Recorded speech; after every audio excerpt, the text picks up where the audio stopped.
Hello everyone, welcome back. You're watching Empyrion Galactic Survival episode 113.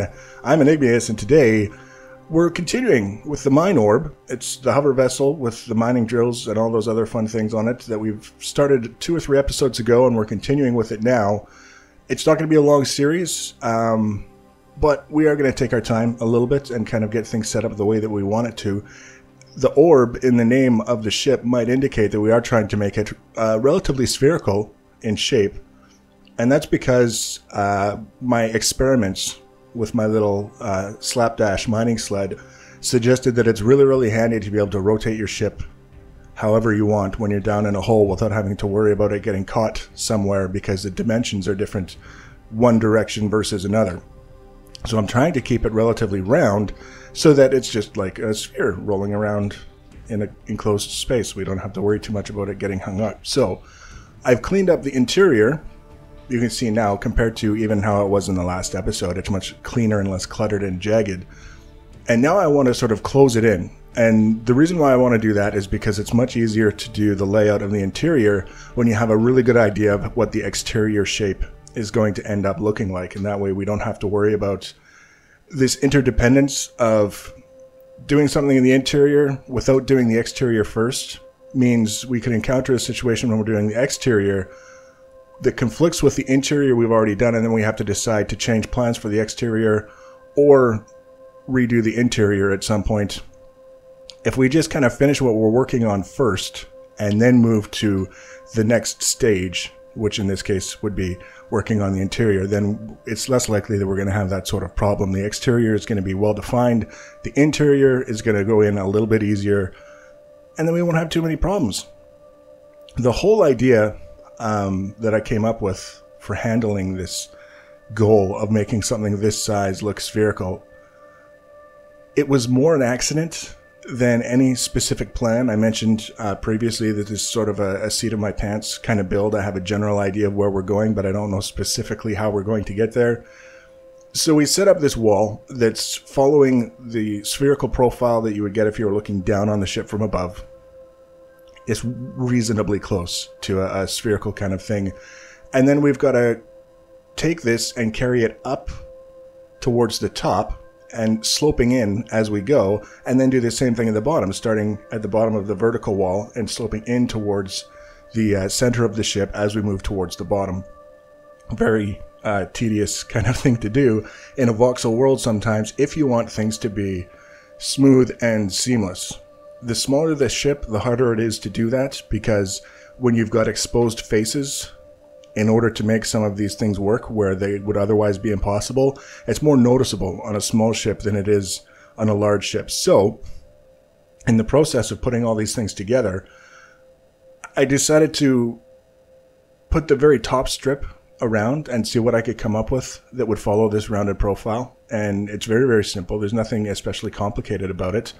But it came together quite nicely. It's one of those cases where everything just fit together as well as could be expected. And what we were left with was this gap between this very top strip and the wall that we put in. And we have to figure out how we're going to make all of that work. So once we get this side, this top strip, finished, we'll worry about getting the gap filled in the easiest place possible, which would be the inner 45-degree sections. So what we're going to end up with is this wall closed in up the middle strip, and then we're going to have 2 holes on either side, and we have to figure out how to close them or what to do with them in some other way that makes this whole thing work. So you can see this is what I'm talking about, closing in that inner strip, the 45-degree angle portion. And then we've got these 2 kind of square holes. They would be square if you were looking dead on at them, but we see the angles now. It makes it a little bit difficult to see the square nature of them, but that's what they are. They're square holes, 2x2 square holes. And I came up with the idea because we want a maneuverable ship that if we put thrusters in each of those holes, we're going to meet the requirement of having a maneuverable ship, and at the same time we're going to defeat the requirement of closing in those sections of the hull with smooth, seamless walls that would be impossible to implement. So it's one of those things, like I say, it came to me completely by accident, and I'm very happy with it because you just look at it once it's done with the thrusters in place, It makes sense to have the thrusters there. We don't have to make excuses for why we've got thrusters there, why we specifically chose those locations. It just makes sense when you look at it. And we didn't have to do any goofing around with filling in those holes.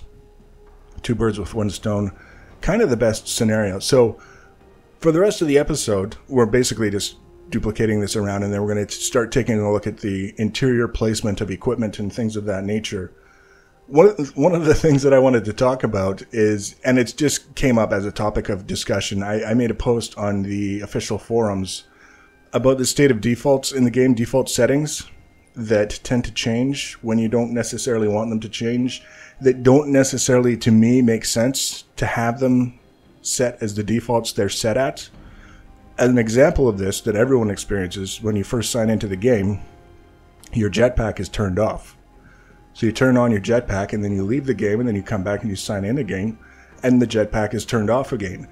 To me, it makes a lot more sense to have the jetpack turned on by default when logging into the game for the first time than to have it turned off. And even more so, it makes more sense to have it retain your settings so that when you log out, it doesn't matter whether you had the jetpack turned on or off. The game remembers what you had set it to, and then when we come back into the game, it restores those settings. That to me would be the ideal situation, but we don't have that currently. It doesn't retain our default settings, and then this here is principal example of a default setting that drives me absolutely bonkers. I'm using my drone right now, my construction drone, because I have to get underneath this section of the ship to place some hover engines so that we can raise the ship off the ground and start finishing off that underneath area with more hover engines, boosters, and landing pads. It's very, very handy to have this drone that you can literally flip upside down and work in a one-block space for a small vessel or a hover vessel and do this. It's very, very handy. Unfortunately, the ability to roll your drone was disabled as a default setting not that long ago, and in order to re-enable it, you have to press Shift-O, I think, Shift-O or Control-O, one of the two. Either way, it's not a comfortable one-handed thing to press to change that setting. It doesn't make sense to me to have the ability to roll your drone turned off as a default setting to begin with. Every time you put your drone away and take it out again, it resets to the default of turning off the roll on your drone. And then you have to have this key binding that makes no sense. Before someone says you can change the key binding, I don't care. It doesn't matter to me if it can be changed. It shouldn't need to be changed in the first place is how I feel about it, because the default setting doesn't make sense to me. It's basically saying you've got this critical feature that's useful for these drones, but because a handful of people say it's disorienting when it's turned on and they bump into something and it makes the drone turn a quarter turn or something like that, it's asking too much of them to rotate their drone the other way to correct it. So instead, we're going to have it disabled and you have to reach all the way across your keyboard to re-enable it. It's one of those things, and game and alpha, these are things that are pretty easily changed when the time comes. I'm not expecting the developers to abandon whatever it is that they're working on in the big picture sense of the game to go in and correct what I perceive as an issue with this default and stuff. But I just noticed it in this space underneath, kind of getting everything set up, and for the umpteenth time trying to roll my drone and realizing it wasn't going to roll until I had the key binding to enable that one way or the other. It's not working. I don't like it. However, we're going to survive. Like I say, it's not that huge of an issue that we need to get upset over it. It was just something that was something I could talk about while you were watching this most basic of functions taking place.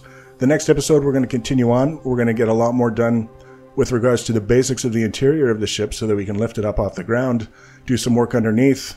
The episode after that, we should have it pretty much wrapped up and just requiring a little bit of testing and possibly still a little bit of texturing and painting, and then we'll have a blueprint.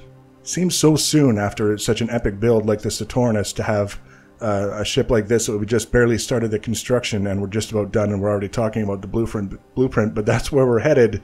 So if you want to be notified about the next video, easiest way to do that is to subscribe to my channel or follow me on social media. Links for social media are always in the information section below the video. Feel free to leave your comments and feedback. Thanks for watching, guys, and take care.